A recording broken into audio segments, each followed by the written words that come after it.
Eu vos escolhi, foi do meio do mundo, a fim de que deis um fruto que dure. Eu vos escolhi, foi do meio do mundo. Amém, aleluia, aleluia, amém. Aleluia, aleluia, aleluia, aleluia, aleluia, aleluia, aleluia, aleluia.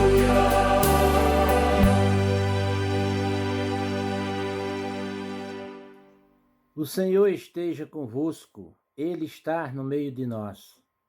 Proclamação do Evangelho de Jesus Cristo, segundo Lucas. Glória a vós, Senhor.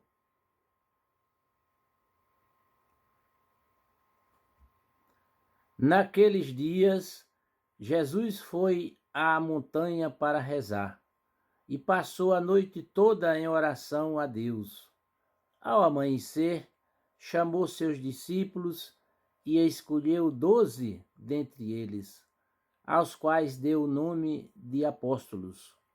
Simão, a quem pôs o nome de Pedro, e seu irmão André, Tiago e João, Filipe e Bartolomeu, Mateus e Tomé, Tiago, filho de Alfeu, e Simão, chamado Zelota, Judas, filho de Tiago, e Judas Iscariotes, aquele que se tornou traidor.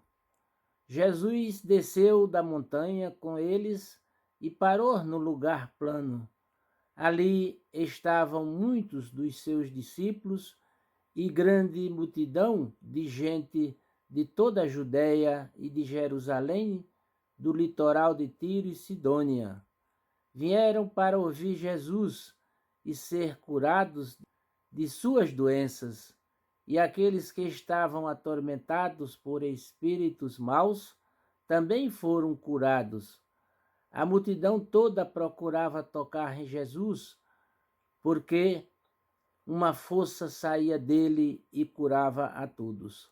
Palavra da salvação. Glória a vós, Senhor.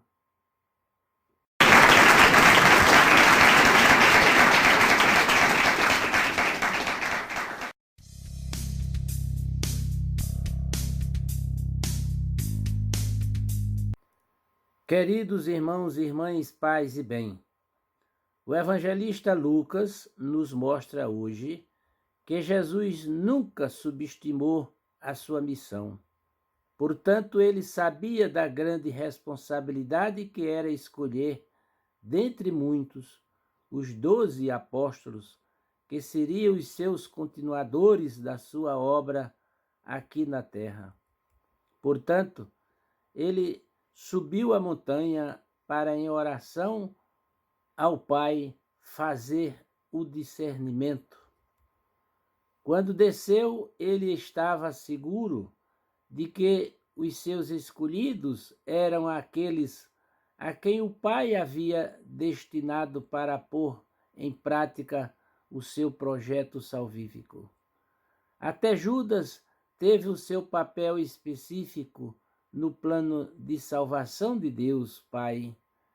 Muitas vezes nós também rezamos, fazemos o discernimento e no primeiro sinal de que algo não vai muito bem, nós começamos a duvidar da nossa oração e do direcionamento do Senhor. Fica para nós o exemplo. Jesus ainda não sabia que entre os escolhidos havia um traidor, mas nunca duvidou de que fez a escolha certa, segundo a vontade do Pai. Para muitas coisas na vida, nós nos preparamos, nós nos aprimoramos, nós nos adestramos. Porém, nas tomadas de decisões, nós nos confundimos e não temos o mesmo cuidado.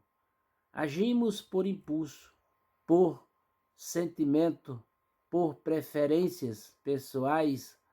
Jesus veio ao mundo não apenas para nos salvar da morte eterna. Ele veio nos ensinar a viver a vida em harmonia com o pensamento de Deus e assim descobrir o que é ou não agradável ao Pai, a fim de cumprir no mundo a missão que nos é proposta. Ele nos instruiu sobre o que fazer antes de tomar qualquer decisão, de resolver qualquer problema, de escolher, de fazer opções, enfim, antes de enfrentar as multidões. Foi à montanha para rezar e passou a noite toda em oração a Deus, a fim de escolher os 12 apóstolos, a quem ele entregaria a sua igreja. Ao amanhecer, ele já sabia o que fazer. Entre muitos, ele escolheu somente 12. Unicamente depois de escutar o Pai, foi o que Jesus tomou a iniciativa de reunir os seus discípulos e fazer a escolha conforme o Pai lhe havia segregado. Será que Jesus escolheu os melhores, os mais preparados, os mais capazes, os mais obedientes? Dentre os 12, havia traidores, descrentes, pretensiosos. Nenhum deles era exemplo de santidade. Porém, Jesus tinha a convicção de que aqueles lá eram os eleitos do Pai e por isso não relutou em chamá-los. Muitas vezes nós também nos prostramos aos pés do Pai e pedimos orientação para a nossa caminhada. Falta-nos, no entanto, a paciência para esperar o fruto das escolhas que fazemos sob a orientação do Espírito. No primeiro contratempo, nós já estamos nos decepcionando e nos frustrando, achando que fizemos as escolhas erradas e culpamos a Deus pelos acontecimentos.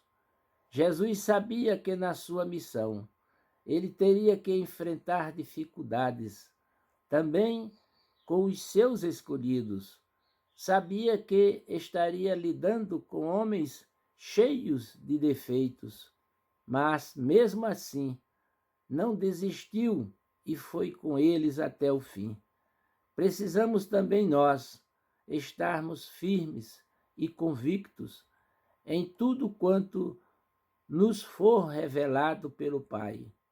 Em oração, a sua palavra é a garantia para confirmar o que ele nos confidenciar.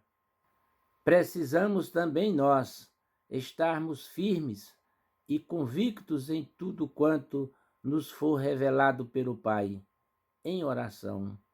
A sua palavra é a garantia para confirmar o que ele nos confidenciou durante a oração. Não tenhamos medo de confiar na força do Espírito Santo quando precisamos de orientação. Jesus é o nosso modelo, o nosso mestre, e com ele nós aprendemos a viver, sem temor, o que Deus nos mandar fazer. Quando nós também subirmos à montanha para orar, estejamos certos de que lá o Senhor nos dará a orientação segura para que possamos descer e enfrentar a multidão e até os traidores com serenidade e segurança. Louvado seja nosso Senhor Jesus Cristo, para sempre seja louvado. Amém.